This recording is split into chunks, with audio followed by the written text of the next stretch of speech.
Hello friends, welcome to my YouTube channel Jasrote informatics. आज इस video में हम ACC 1 के ऑर्गेनाइजिंग चाइल्ड केयर सर्विसेज के कुछ वेरी इंपॉर्टेंट क्वेश्चन जो हैं यूनिट 1 से लेके यूनिट 5 तक जो है लेने जा रहे हैं। इन यूनिट 1 से लेके 5 तक जो भी इंपॉर्टेंट क्वेश्चन है वो आज इस वीडियो के अंदर हम कवर करेंगे। जैसे कि सबसे पहला क्वेश्चन है, list the objective of the ICDS programme, और you can say enumerate the target group of ICDS programme. तो ICDS प्रोग्राम जो है उसके क्या टारगेट थे या उसके क्या ऑब्जेक्टिव थे। तो ये पहला टॉपिक था basic concept in child development में से। तो इंटीग्रेटेड चाइल्ड डेवलपमेंट सर्विस, जिसको हम ICDS कहते हैं, is an Indian government welfare programme which provides food, pre school education and primary health care to children under 6 years of age and their mothers. जो बच्चे 6 साल से कम उम्र के हैं उनको फूड प्रोवाइड करना, उनको प्री स्कूल एजुकेशन प्रोवाइड करना और उनकी प्राइमरी हेल्थ केयर के बारे में ध्यान रखना, ये सारा ICDS प्रोग्राम के अंदर रखा गया था। And these services are provided from anganwadi centre establish mainly in rural areas and staffed with front line workers. तो इसमें जो सर्विसेज थी वो थी कि ये आंगनवाड़ी सेंटर से स्टार्ट किए गए रूरल एरियाज़ में, और इसमें जो फ्रंट लाइन वर्कर्स है उनका जो है कंट्रीब्यूशन लिया गया था। तो जो ICDS प्रोग्राम था वाज लॉन्च इन 1975। ये 1975 में लॉन्च किया गया in accordance to national policy of child. तो जो नेशनल पॉलिसी ऑफ चाइल्ड थी उसके अंतर्गत इसको लिया गया इंडिया में। And over the year it has grown into one of the largest integrated family and community welfare schemes in the world. ये दुनिया की सबसे बड़ी जो है फैमिली और कम्युनिटी वेलफेयर स्कीम्स बनी। अब इसके क्या ऑब्जेक्टिव्स थे, इसके क्या प्री डिफाइंड ऑब्जेक्टिव रखे गए ICDS के। तो सबसे पहला ऑब्जेक्टिव था to raise the health and nutrition level of the poor children below 6 years of age. जो गरीब बच्चे 6 साल से कम उम्र के थे उनकी हेल्थ और उनकी न्यूट्रिशन लेवल को रेज करना, ये इसका पहला ऑब्जेक्टिव था। दूसरा, to create a base for proper mental physical social development of the children in India. तो भारत के अंदर जो बिलो 6 ईयर्स के जो बच्चे थे उनकी मेंटल फिजिकल और सोशल डेवलपमेंट अच्छी तरह से हो सके, तो इसके लिए ये दूसरा इसका मेन ऑब्जेक्टिव था। तीसरा था to reduce the instance of mortality, malnutrition and school drop outs among the Indian childrens. तो जो बच्चे लगातार मृत्यु दर में जा रहे थे, जिन बच्चों को माल न्यूट्रिशन था या जो बच्चे स्कूल से ड्रॉप आउट्स हो रहे थे, तो उन बच्चों का जो है उनको बच्चों को ज़्यादा से ज़्यादा इनरोलमेंट उनकी बढ़ानी स्कूल के अंदर, उनको न्यूट्रिशन फूड प्रोवाइड करना और उनका जो मोर्टेलिटी रेट है यानी कि जो मृत्यु दर है उसको कम करना। ये इसका तीसरा ऑब्जेक्टिव था। फोर्थ ऑब्जेक्टिव था to coordinate activities of policy formulation and implementation among all the department of ministry involve in different government programmes. तो सारी मिनिस्ट्रीज को इसमें ऐड करके जितने भी डिफरेंट प्रोग्राम्स थे उनमें से इसको इंट्रोड्यूस किया गया। और फिफ्थ जो पॉइंट था इसका, to provide the health and nutrition information and education to mothers of young children to enhance child rearing capability of mothers in the country of India. तो भारत में जो हेल्थ और न्यूट्रिशन इन्फॉर्मेशन है या education जो है वो मदर्स को प्रोवाइड करना अपने यंग बच्चों के लिए, कि किस तरह से चाइल्ड रियरिंग कैपेबिलिटीज़ को वो बढ़ाएं और किस तरह से जो है बच्चों को ठीक रखें। एंड और लास्ट इसका जो ऑब्जेक्टिव था वो था to provide nutrition food to mothers of young children and also at the time of pregnancy period के दौरान, और इसके अलावा जो मदरहुड के टाइम जो है उनके न्यूट्रिशन फूड को जो है वो ध्यान में रखा जाए। तो ये सारे ऑब्जेक्टिव थे हमारे ICDS प्रोग्राम के अंदर। अब जो नेक्स्ट अगले यूनिट का जो इम्पॉर्टेंट क्वेश्चन है वो है what are the various areas of development of child, या कह सकते हैं discuss the area of development in the life span of the individual.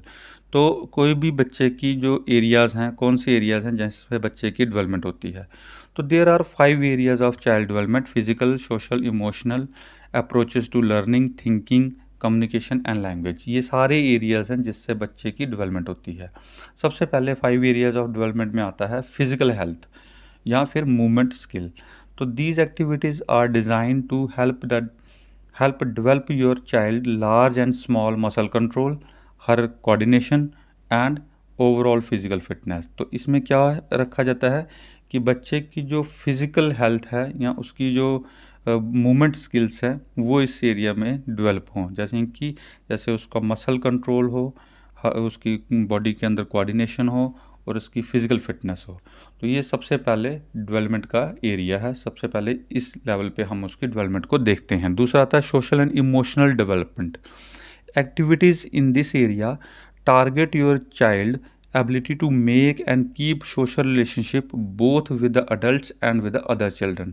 यानी कि ये वो एक्टिविटी है जिसमें हम देखते हैं कि बच्चे की जो एबिलिटी है वो अपना सोशल रिलेशनशिप कैसे कायम करता है एडल्ट्स के साथ और अदर बच्चों के साथ, अदर जो चिल्ड्रन हैं उनके साथ वो किस तरह से डील करता है। And he will learn to recognise express his own feelings more effectively. और इसके अलावा वो अपनी फीलिंग्स को किस तरह से ज़्यादा एक्सप्रेस कर पाता है लोगों के बीच में। इसके अलावा आता है approaches to learning. Children different in how they approach new task.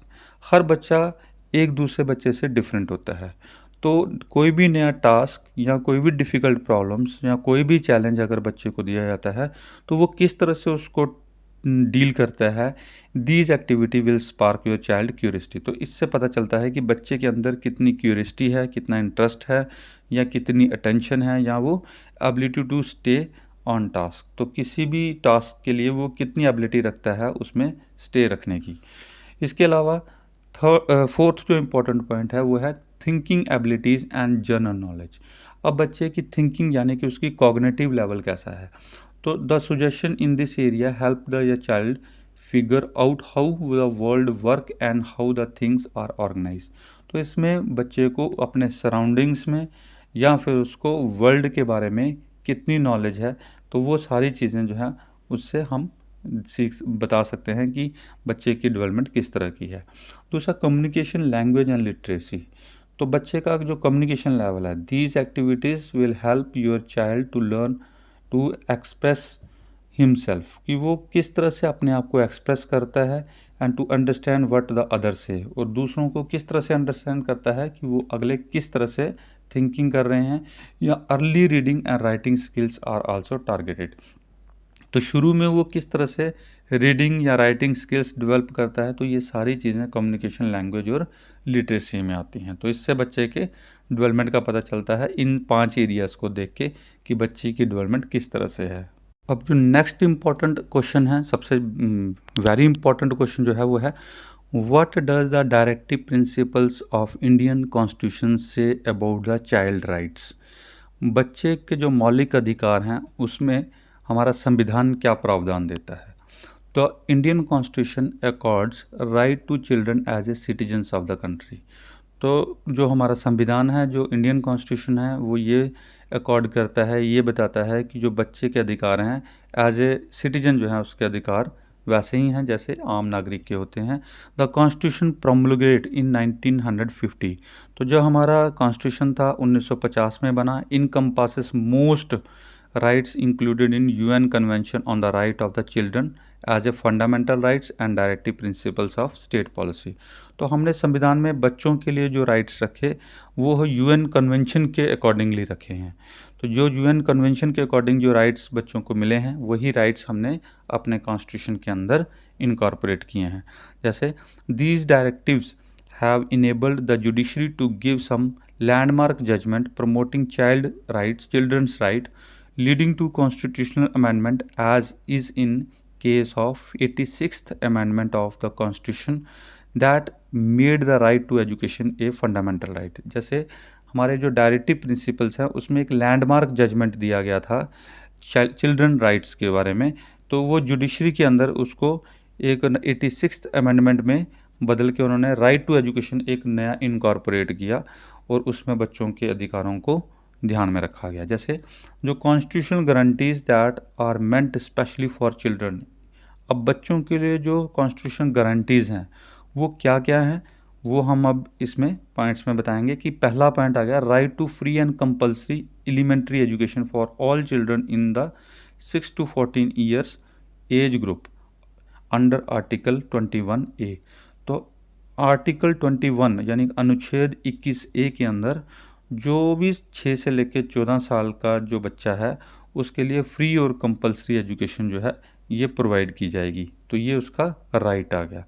दूसरा आ गया right to protected from any hazardous employment till the age of 14 years. 14 years तक कोई भी बच्चा जो है किसी भी हजार्डियस स्थान पे या ख़तरनाक जगह पे अपना एम्प्लॉयमेंट या उसको काम पे नहीं लगाया जाएगा। ये प्रावधान जो है आर्टिकल 24 के अंदर रखा गया है, अनुच्छेद 24 के अंदर रखा गया है। इसके अलावा जो तीसरा इम्पॉर्टेंट राइट्स था बच्चों का वो था right to protected from being abused and forced by economically necessary to enter the occupation unsuited to their age और स्ट्रेंथ अंडर आर्टिकल 39E। तो आर्टिकल 39E के अंदर रखा गया कि कोई भी बच्चा जो है किसी इकोनॉमिक नेसेसिटी के अंदर यानी कि उसकी अगर आर्थिक ज़रूरत भी है तब भी उसको जो है ऐसी जगह पे उसको काम नहीं लगाया जाएगा जो उसके लिए अनसूटेड होगी। अनसूटेड यानी कि जहाँ पे उसके साथ किसी तरह से फोर्सफुली काम लिया जाएगा या उसके साथ किसी तरह से एब्यूजिंग लैंग्वेज जो है इस्तेमाल की जाएगी।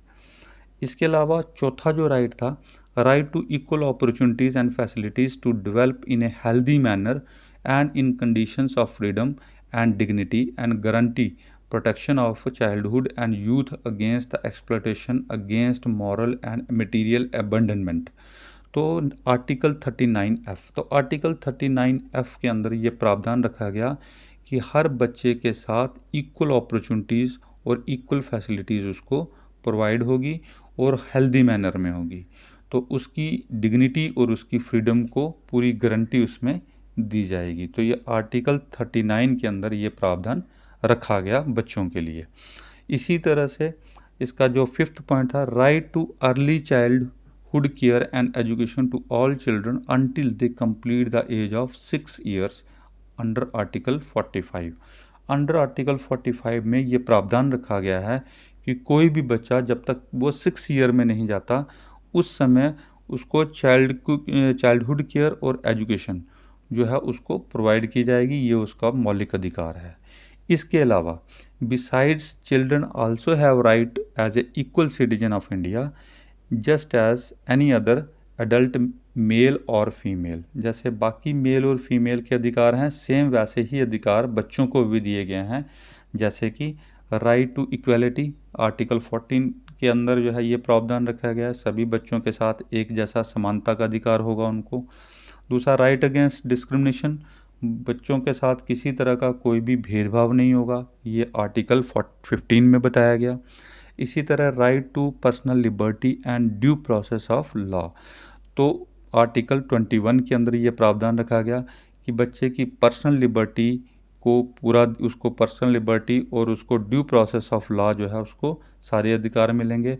इसके अलावा right to being protected from being trafficked and force into bonded labour, तो किसी तरह से भी बच्चे को दास नहीं बनाया जाएगा या उसको ट्रैफिक नहीं किया जाएगा। इमोरल ट्रैफिक मतलब उसको किसी तरह से बेचा खरीदा नहीं जाएगा। ये आर्टिकल 23 के अंदर हमारे संविधान के अंदर प्रावधान रखा गया है। इसके अलावा right of minorities for protection of their interest, तो जो बच्चे भी अल्पसंख्यक हैं तो आर्टिकल 29 के अंदर उनके पूरे अधिकारों को प्रोटेक्ट किया गया है। तो ये हमारे डायरेक्टिव प्रिंसिपल्स जो थे हमारे इंडियन कॉन्स्टिट्यूशन के अंदर, उनके अंदर ये चाइल्ड के अलग अलग जो है राइट्स दिए गए हैं। इसके अलावा अब यूनिट 5 का जो सबसे इम्पॉर्टेंट क्वेश्चन है, जो लास्ट क्वेश्चन है इस यूनिट का, right about the role of play in various areas of child development. कहते हैं रोल ऑफ प्ले का क्या इम्पोर्टेंस है बच्चे की डेवलपमेंट में। तो सबसे पहले आता है कि फंक्शंस क्या हैं प्ले के। कहते हैं play reinforce a child growth and development and some of more common function of play are to facilitate physical, emotional, cognitive, social and moral development. तो जो खेल हैं, जो प्ले हैं, ये बच्चे के लिए बहुत ज़्यादा इम्पॉर्टेंट हैं ग्रोथ और डेवलपमेंट के लिए, क्योंकि जितने भी फंक्शंस हैं, जैसे फिज़िकल है, इमोशनल है, कॉग्निटिव है, सोशल है, मॉरल डेवलपमेंट है, ये सारी डेवलपमेंट जो है बच्चे की प्ले के द्वारा होती हैं। सबसे पहले आता है जैसे physical development. Play aids in developing both fine and gross motor skill. बच्चे की जो ग्रॉस मोटर स्किल हैं या फाइन मोटर स्किल हैं वो सारी फिजिकल डेवलपमेंट में सीखी जाती हैं, दिखाई जाती हैं।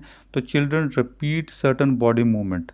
तो बच्चा जिस बॉडी मूवमेंट को बार बार करेगा उसमें वो प्योरली फॉर प्लेजर, जिसमें उसको आनंद आ रहा है या मज़ा आ रहा है या उसमें वो अच्छा महसूस कर रहे हैं, these movement develop the body control. तो उसमें उसकी बॉडी कंट्रोल ज़्यादा होगी। तो बच्चों को ज़्यादा इंटरेस्ट प्ले में होता है, तो प्ले में वो अपने प्लेजर लेता है और उसी में वो फाइन मोटर स्किल्स या ग्रॉस मोटर स्किल्स जो है वो सीखता है। तो इससे उसकी बॉडी के अंदर कंट्रोल होता है। दूसरा आता है इमोशनल डेवलपमेंट। तो children who are anxious may be help to by role play. कहते हैं जो बच्चे बहुत ज़्यादा चिंता करते हैं, टेंशन्स में रहते हैं, तो रोल प्ले जो है उसको क्या करता है, is a way of कॉपिंग with emotional conflicts. तो उस इमोशनल कॉन्फ्लिक्ट से उसको जो मानसिक तनाव से बाहर निकालता है। तो इस तरह से चिल्ड्रन में escape through play into fantasy. इस तरह से बच्चा प्ले के द्वारा फैंटेसी वर्ल्ड में चले जाता है in order to make sense of out of real one. तो वो जो मानसिक तनाव था उससे बाहर निकल के वो रियल सिचुएशन में आ जाता है। तो इस तरह से जो इमोशनल डेवलपमेंट बच्चे की प्ले के द्वारा होती है। इसी तरह से कॉग्निटिव डेवलपमेंट, कॉग्निटिव होता है इंटेलेक्चुअल डेवलपमेंट। तो जो child gain knowledge through play, तो प्ले के द्वारा वो बहुत सारी नॉलेज लेता है। They exercise their ability to think, remember and solve problems. तो इससे उसकी जो थिंकिंग पावर है, उसकी जो रिमेंबर पावर है या उसकी प्रॉब्लम सॉल्विंग जो सिचुएशन है वो बड़ी जल्दी जो है उसमें वो अपनी एबिलिटी ग्रास्प कर लेता है। इसके अलावा आता है सोशल डेवलपमेंट। तो सोशल डेवलपमेंट में आता है children learn about the boundaries, taking turns, team work, competition, and children also learn to negotiate with different personality and feelings are associated with winning and losing, and they learn to share, wait and be patient। तो बच्चा जो play के द्वारा जो है बहुत सारी चीज़ें सीखता है।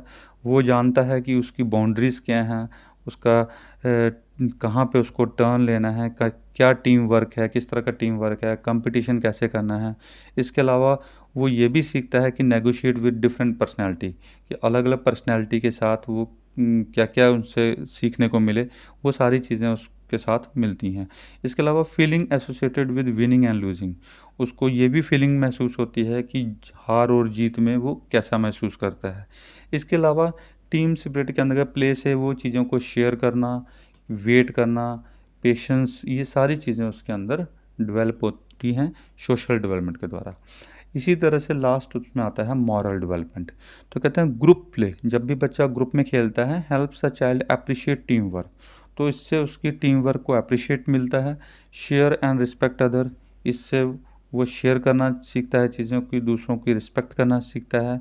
तो ये फीलिंग्स जो हैं उसके अंदर डेवलप होती हैं। इसके अलावा child learn how to be a kind and charitable to others. तो दूसरों के प्रति वो किस तरह से काइंड होता है, चैरिटेबल होता है। तो ये सारी चीज़ें जो है वो इस स्टेज में आके सीखता है। तो ये सारा प्ले का रोल था कि किस तरह से खेल खेल में बच्चे की डेवलपमेंट होती हैं। And this is all about the important question from unit 1 to unit 5 of ACC 1 organising child care services. इसके अलावा जो मोस्ट इम्पॉर्टेंट क्वेश्चन जो अदर यूनिट्स के होंगे वो मेरी जो नेक्स्ट वीडियो होंगी वो उसके अंदर जो है अपलोड कर दिए जाएंगे। Thank you very much.